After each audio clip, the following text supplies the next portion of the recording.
welcome them into Throop.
When we tell our story from deep inside, and we love heart stirs within, and we feel the power of each other's faith, then our heart is in a holy place.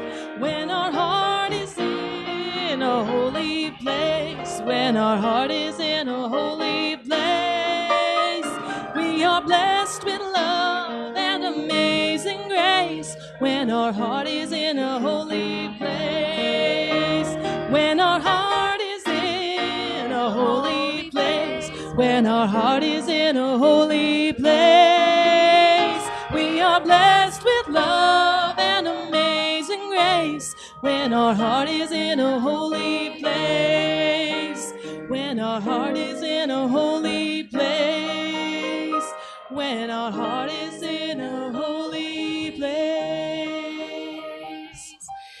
And your heart is looking for a seat, holy and so sacred it is, that you're cue to go to a seat that's calling your name. It may not be where you started.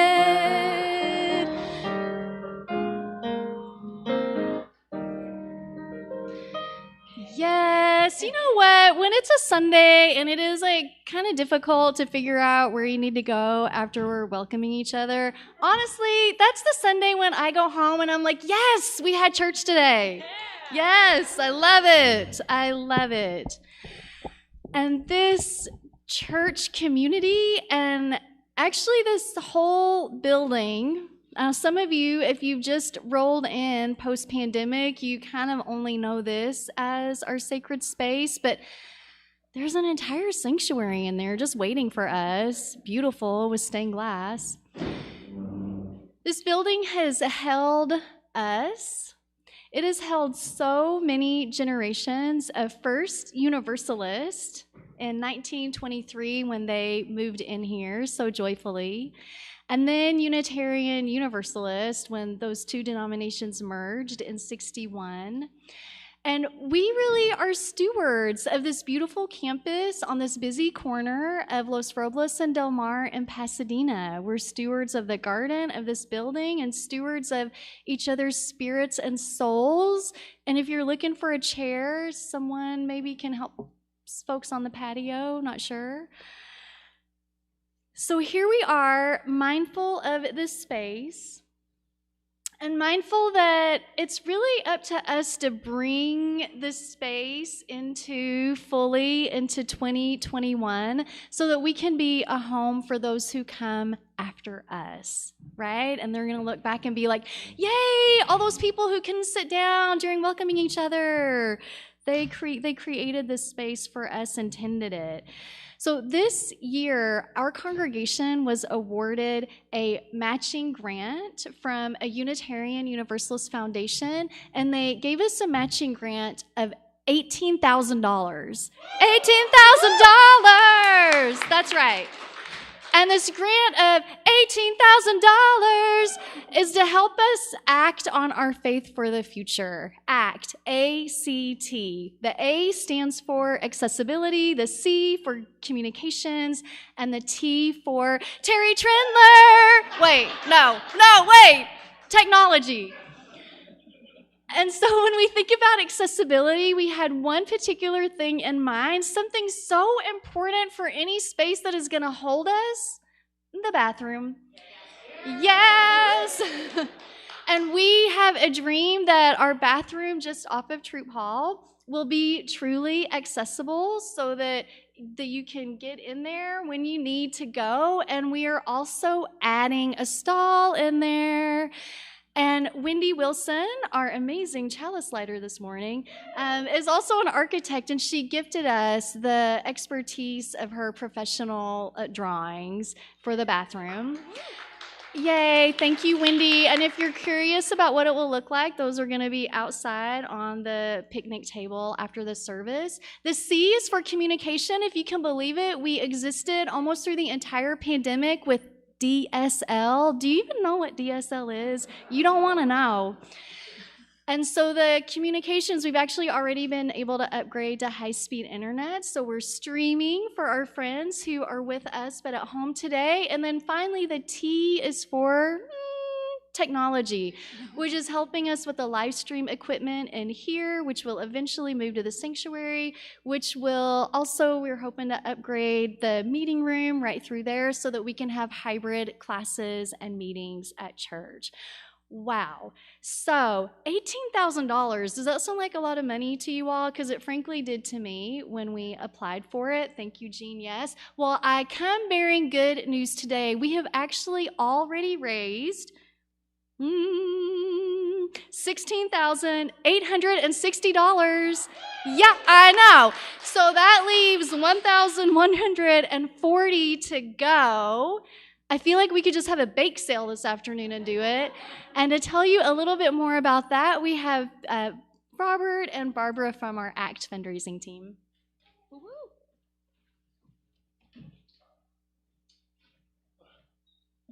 Good morning, everybody. This is such good news, and Tara really has underplayed it. They didn't just wake up one day and decide they're going to send Troop $18,000. There was a rigorous application process, and Tara handled that whole thing. So this is really largely because of her.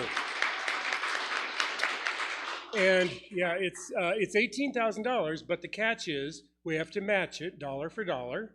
And as Tara mentioned, we've been talking with people quietly over the last few months, and we've managed to put together the great portion of it. But now it's your turn to participate in this. But I do want to thank Terry Trindler, Barbara Kent, Rachel Ryan, and Harla Robinson for helping with this committee because it's been a great experience. I'll tell you one little story before I introduce you to Barbara Kent. I'm old enough, not all of you are, but I'm old enough to remember Johnny Carson in his heyday. And once, many years ago, I remember seeing this program actually, Johnny had on a little girl, I think she's maybe 8 or 9 years old, and she was in Girl Scouts, and she had sold more Girl Scout cookies than any other Girl Scout in the country.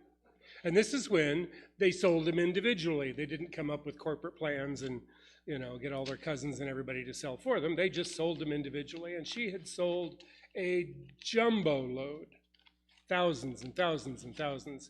So she was very cute. She was on talking to Johnny, and so finally he said, well, now tell me, what is the most important thing you have learned from this exercise of selling all these Girl Scout cookies? And she thought for a moment, and she said, Johnny, I've learned that there comes a time when you have to stop chatting and just ask for the money. With that, I introduce Barbara Kent.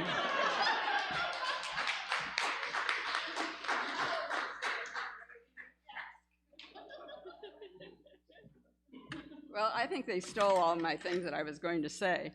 But, when we first got this grant, we all said, how are we ever going to do this? $18,000. We have a small congregation, and it's the middle of the pandemic. We don't even get to see each other at church.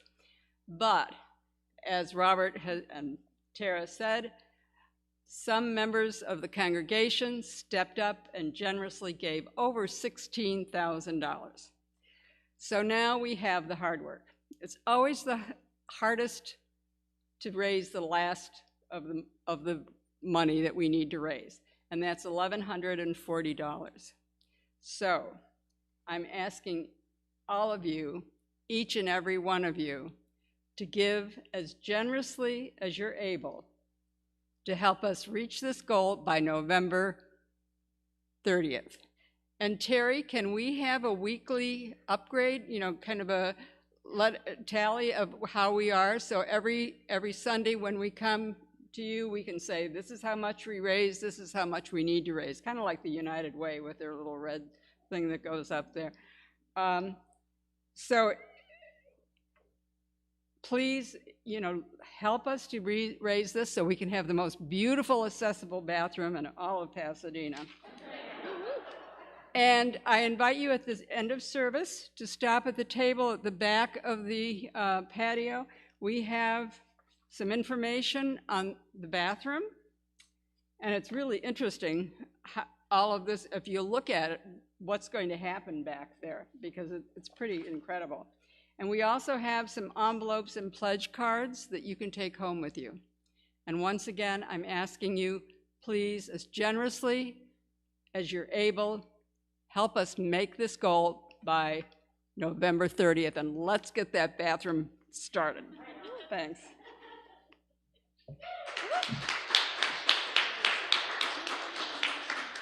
And now, with our minds full of bathroom renovations and live stream and DSL no more, Throop players, come and tell us about the leaf.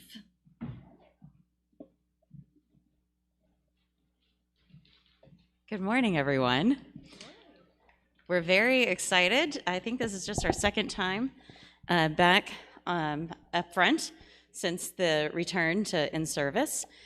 So if you'll just be patient with us for a moment, obviously we're costuming a little bit.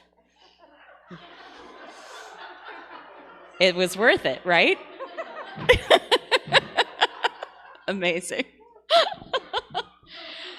And away we go. The Fall by Jamie Hinson Rieger. Once upon a time, there was a leaf who lived on an old oak tree in the deep woods. The leaf had a good leaf life.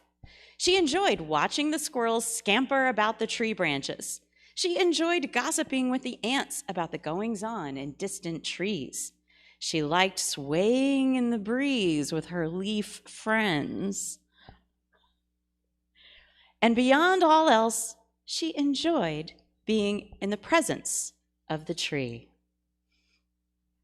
One day, she noticed her leaf friend, Ralph, was becoming a little orange. Cool trick, Ralph. How are you doing that? No idea. I just am.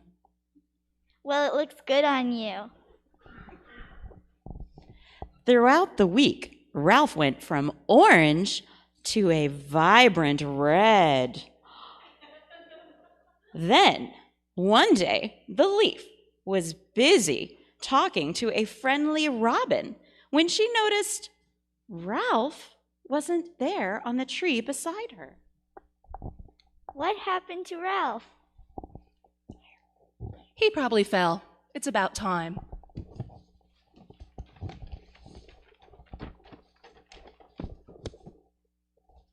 Time? What time? What are you talking about? It's autumn. It's time for the leaves to turn colors and fall off the tree. Fall off the tree? This is news to me. It's what leaves do. Every year, you all fall off the tree. Well, I have a lot of questions about that. Ask the tree. Tree, am I really going to fall off? Yes, I don't want to. I'm sorry.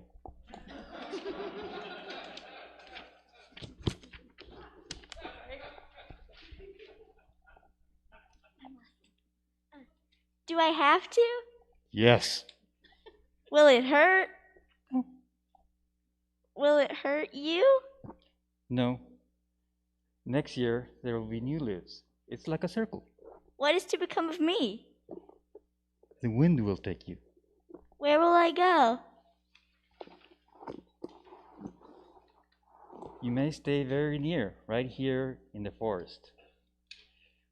Or you may fall right beside me among the leaves you have known.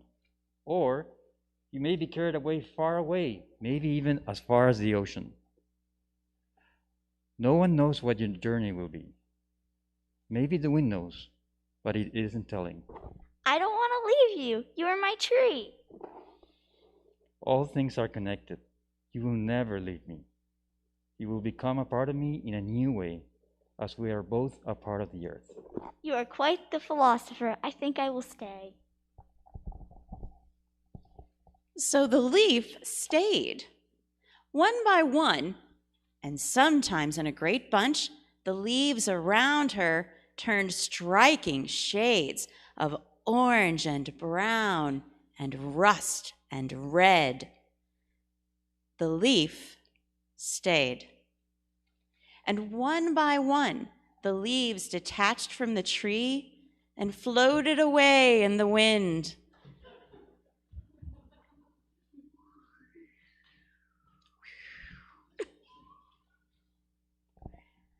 The leaf stayed. Eventually, the tree branches were bare of every leaf except the one. It grew quite cold in the forest. The animals began to go underground or migrate to warmer climates. The leaf was alone with the cold in the deep silence of the woods on winter nights. But she had the tree. Soon the forest was blanketed with snow. The leaf wondered what was happening under the snow.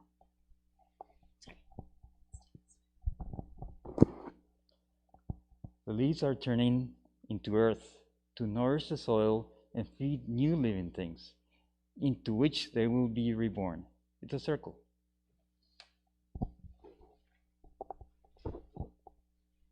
The leaf knew then that she did not belong alone on a barren tree. Her edges were tinged with an orangey red. Over the next few days, the color spread across the leaf until she was entirely red with a little purple tinge. It is hard to let go.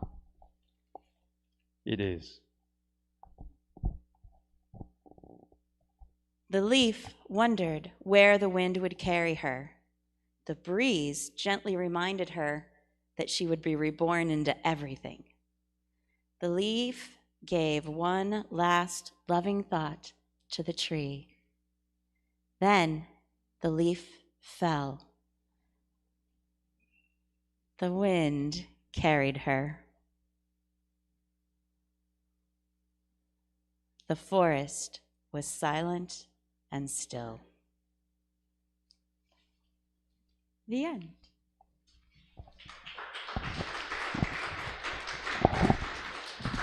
Amazing.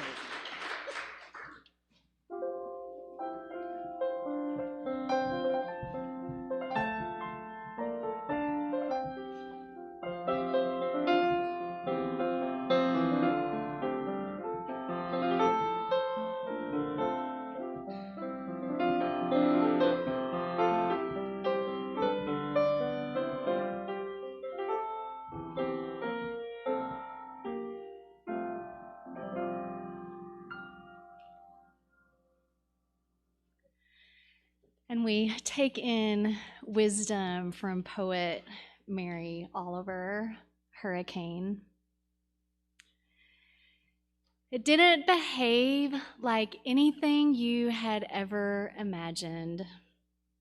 The wind tore at the trees and the rain fell slant and hard for days.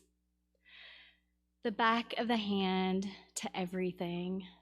I watched the trees bow and their leaves fall and crawl back to the earth. as though that was that.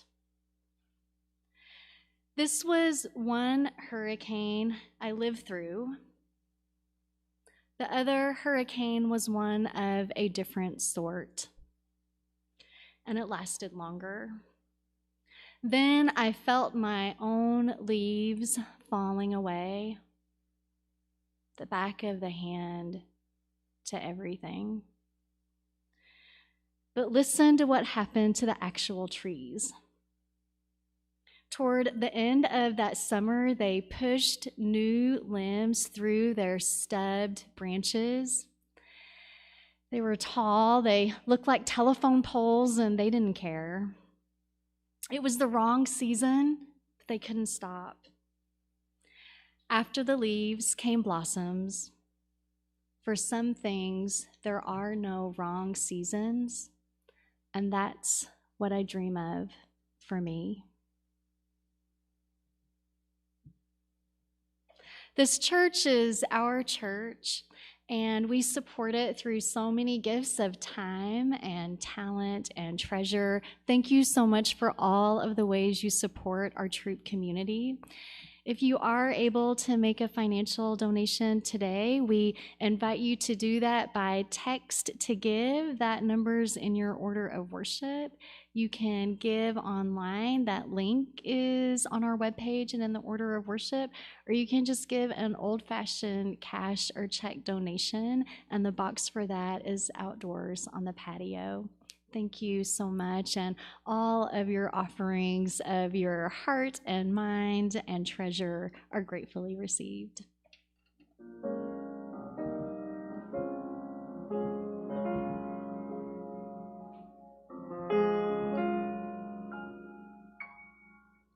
There will be no love that's dying here. The bird that flew in through my window simply lost his way.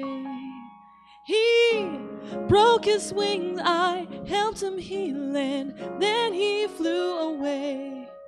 Well, the death of love is everywhere, but I won't let it be. There will be no love that's dying here for me.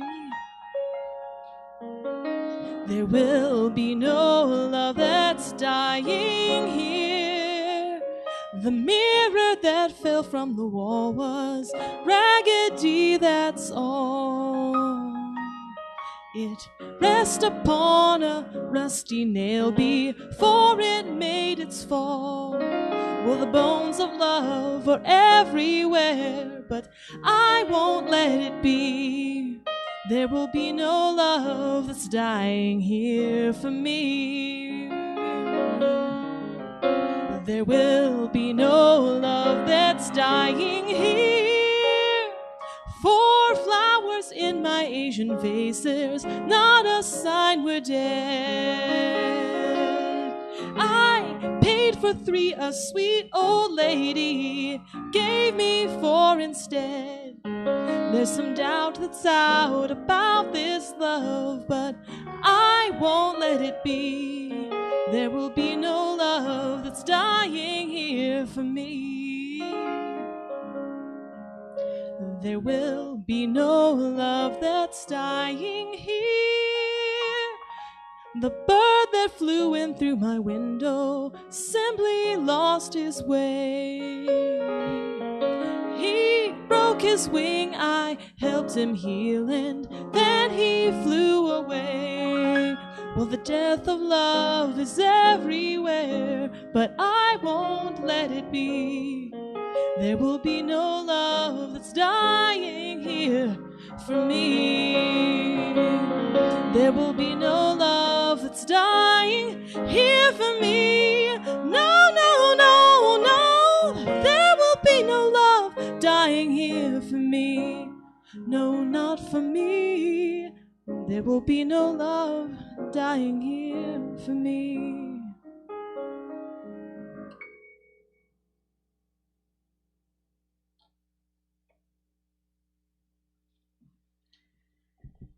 And we use our resources to release our love out into the world. And for those that have an order of worship, I invite you to share the response to the offering with me. For the ministries of the church and our community, we bless our offering with love and hope.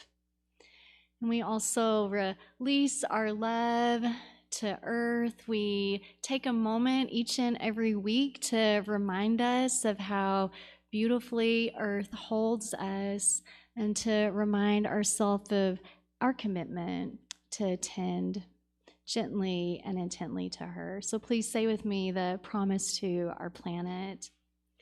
As members of the family of living beings on earth, we are guided by our Unitarian Universalist principle of respect for the interdependent web of all existence of which we are a part.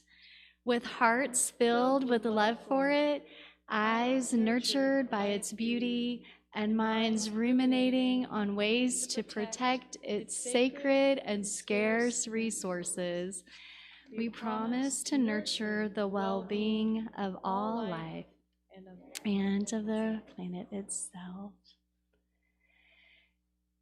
And in that spirit of nurture and well-being, this is a moment in our service where if you haven't fully let your mind, heart, and body really land in here, this is the time.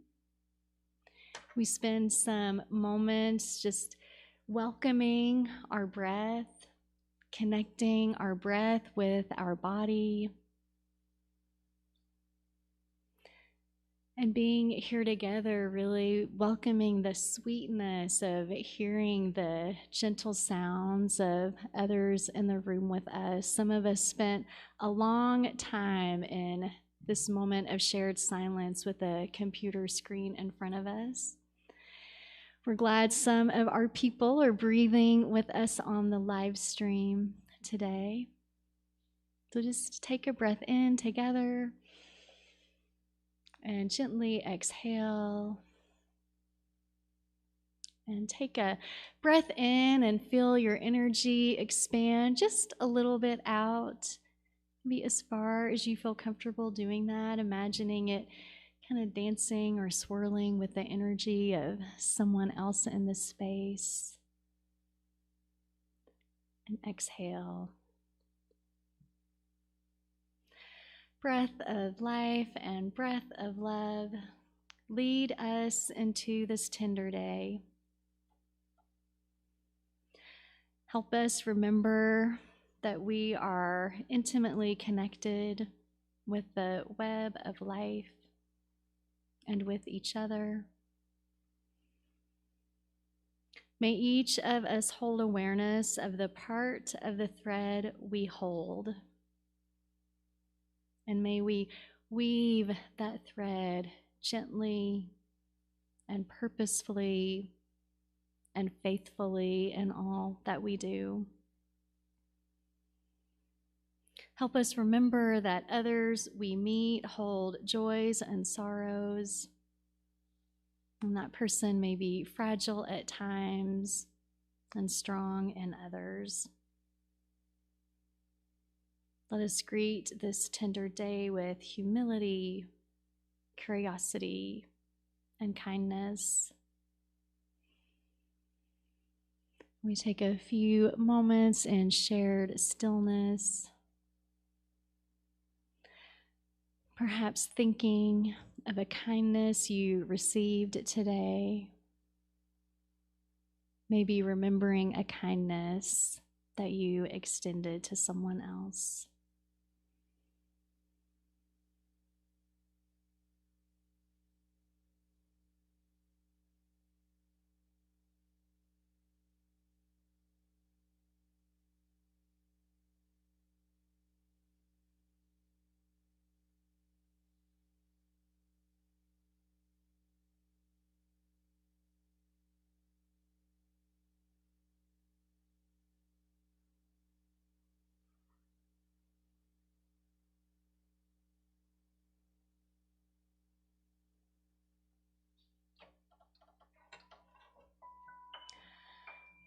And for all that is our life, we give our thanks and praise. Amen.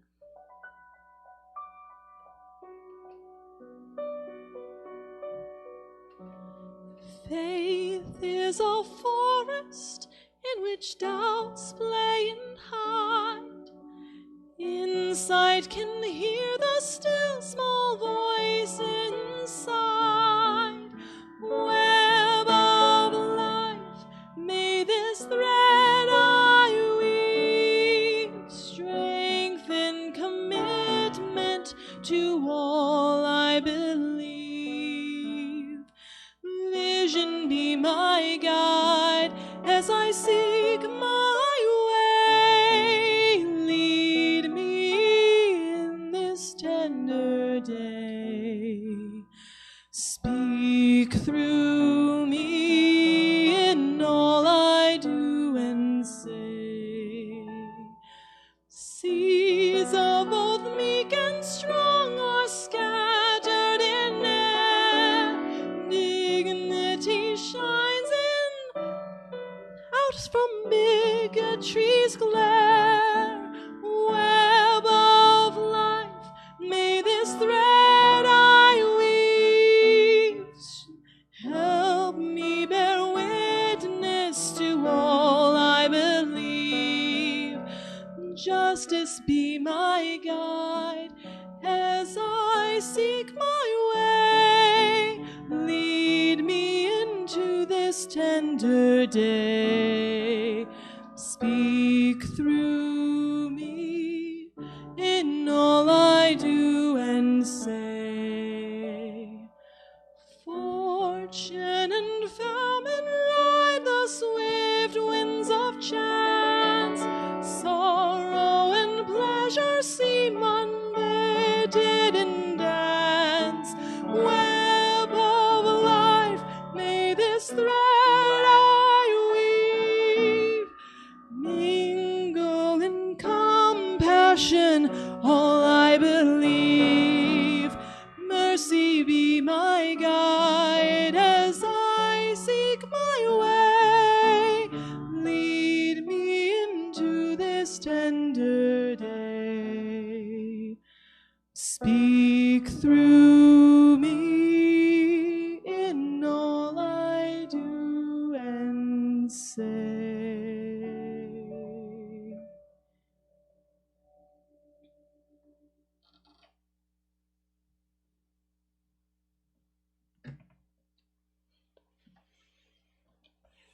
A couple of weeks ago, we embraced the season by having a fall festival. So many of you were there. Clara sampled her homemade jam that she made from fruit from the Throop pineapple guava tree.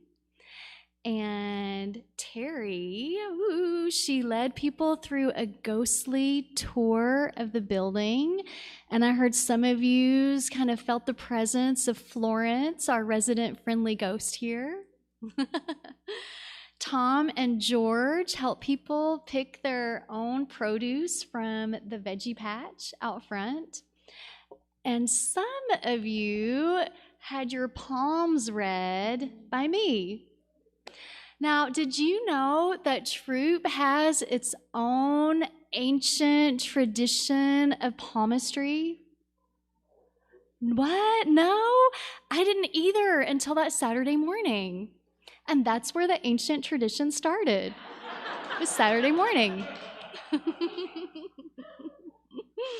So the Throop tradition teaches that the lines on your hands, that there is a line that indicates the love that you hold for yourself, that there's a line that indicates the love that you hold for your neighbor, and there's a line that indicates the love that you hold for the world or for what you name as sacred in your life. So that day, some of you trusted me enough, thank you, to place your hand in mine, and together we traced those fine lines. And we thought about the story that your hand tells. And by the end of the day, I had held quite a few hands. Thank you. And I reflected on just how different each and every one of your hands was. So some of you can look at your hands. Some of you, the line right here, it was like so long that it actually reached all the way down and then started wrapping almost around your wrist. And then others of you had lines that kind of stopped midway through your palm. And some of you have lines that are really that they run vertical and they intersect the lines that I was calling the love for yourself and the love for your neighbor. And I see you're looking at your own hands, and yeah, just take a peek, and then you can look and see like each of your hands really different from the other one. Honestly, after I had looked at so many palms, I finally looked down at mine, and I was a little bit afraid of what I saw there, based on what I'd been telling you. So you may know that in traditional palmistry, that one line is supposed to indicate your lifeline, telling you how long you're going to live. And so frankly, as your pastor, I'm not really that interested in how long you may live, how many years you may have on this earth, but what I am deeply, deeply interested in is how you are going to live that life.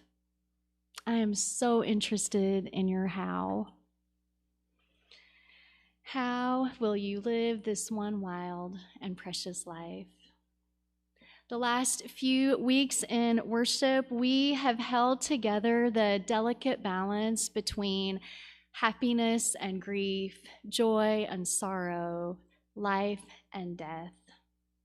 We've celebrated those surprise blessings that emerge out of struggle, out of the muck, if only we give ourselves the time and space to really be in it and to be in the discomfort. When we rush through those emotions or ignore the feelings, don't give them the spaciousness they actually deserve, we can become numb to the gift that is this life. Francis Weller, writer and soul activist, which is my new want-to-be profession, I want to be a soul activist, describes this type of shutting down and numbing out as a premature death. Not as in physically dying, but adopting a pattern of ambivalence, of inertia, merely floating along from day to day. And an integral part of ourself dies when we turn away from the fullness of all that can be our life. A few weeks ago, I met a vibrant woman in her 60s. Her name is Ellen. And Ellen has a meaningful career in a helping profession. She has friends, she has family, and Ellen thought she was pretty happy and pretty satisfied with the life she had built for herself. Yet she came to realize that there was a grief in her life that was unresolved. And until she turned to face it, she didn't realize that she had been living in a state of suspended animation. Ellen told me that she didn't realize that she had only been half alive until she became fully alive. And that once she became fully alive, it was like she was able to see colors in the world that she didn't even know had existed before that moment. When the hurricane of grief, regret, or unwelcome change blows through our lives, feeling our own leaves giving up and falling off can be disorienting, scary, and overwhelming. And we so often want to rush through it and pick up those leaves and put them in a neat and tidy pile and set them out in the greenway bin for Tuesday morning pickup. Diane Ackerman wrote, "I don't want to get to the end of my life realizing that I had lived only the length of it. I want to live the width of it as well." want to live the width of my life. And I've been imagining the threads of happiness and grief, life and death, joy and sorrow woven together, just like the strands on the braid we made last week, these strands that hold words, the things that give each of us comfort. When the braid here is loose, there's ample space between each strand. For us, this openness and interplay between the emotions, it gives us a space to sink into that rich space in between them. Lately, as I move through my own process of loss, I am physically finding the width of my life. And I am finding a way to do this several times a day. So I might be watching the morning sun come in and illuminate an orange glass vase. I might be picking guavas off my fruit tree. I might arrive at Throop and see out there those beautiful pink blossoms on our camellia, signaling winter season is coming. Each of those moments grounds me right where I am in the present. It also brings to mind those same acts that I experienced in other years in a different season of my life. And whatever it is and wherever I am, I just notice my emotions and I stop. And I just lift my arms, I widen them as if to embrace the emotions, the beauty, the fragrance, the everything that is in that moment. And in doing so, I imagine it expanding the space in my heart, expanding those threads in between happiness and grief, between joy and sorrow. And as you explore the width of your own life, consider this question posed by Francis Weller, that soul activist. Weller asks, what is the vow your soul is ready to make? What is the vow your soul is ready to make? What is it waiting for you to do, that soul of yours? This past week, I was talking with one of you over coffee, and you shared the way a work colleague, a teacher, is living into that type of vow. And they are doing it by trying to be like an apple tree. I know. So as someone who loves apples, I wasn't going to argue with that. It's like, I want to be an apple tree too. That sounds great. But then I asked, what exactly do you mean by that? And this person said that as a teacher, his friend wants to offer his students the strong support of the tree's trunk and root system. And the teacher imagines that all the time spent in preparing lectures is like those roots going into the soil and drawing up years and years of experience and research and scholarship. And the teacher is then able to have that knowledge travel up the teacher's trunk into the branches. And then every time a student writes a good paper, does compelling research, mentors other students, he says, those are the apples on the tree. Creating his own apples through his life's vocation. So what is the vow your soul is waiting for you to make?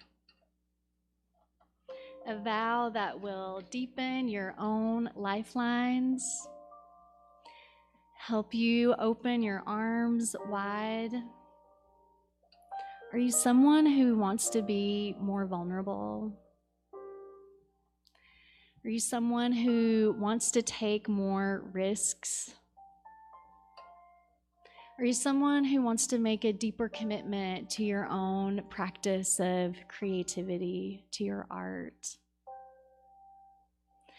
Whatever that vow may be for you, anytime this week, I don't care if you're at Trader Joe's or in the library or at work or just sitting at home, when that vow comes into your heart, take a moment and literally just open your arms as wide as they can and welcome that vow into your life and say a little yes to it, even if you're not ready to fully commit to it in this moment. I promise you'll feel shifting in yourself. At times, your leaves will fall, and surely the blossoms will come soon after. For some things, there are no wrong seasons, and I hope that for each and every one of us. May you know love, and may you be love in the world.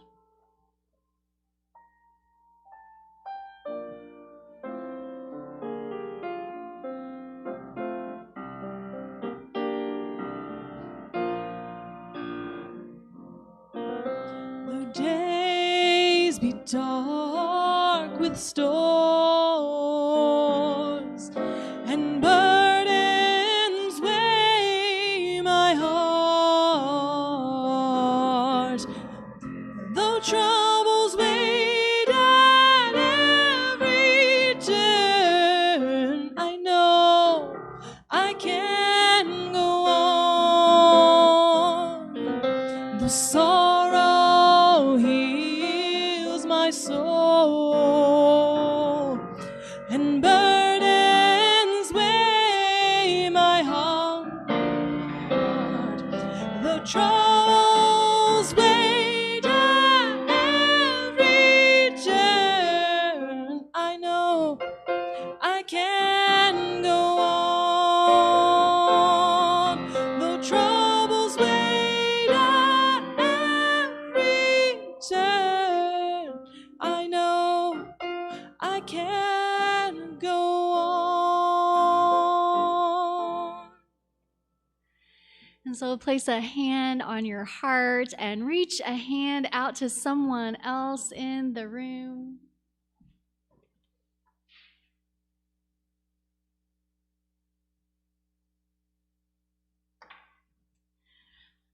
Our chalice is extinguished. We carry its light with us. May you know love and peace in your heart. May you feel deep connection. May that vow that your soul is begging you to make, may it become clearer and clearer in the days to come.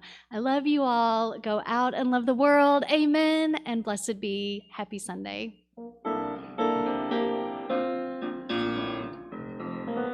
And though the journey is long and the destination is near, the troubles wait at every turn, I know I can go on. Though days be dark with storm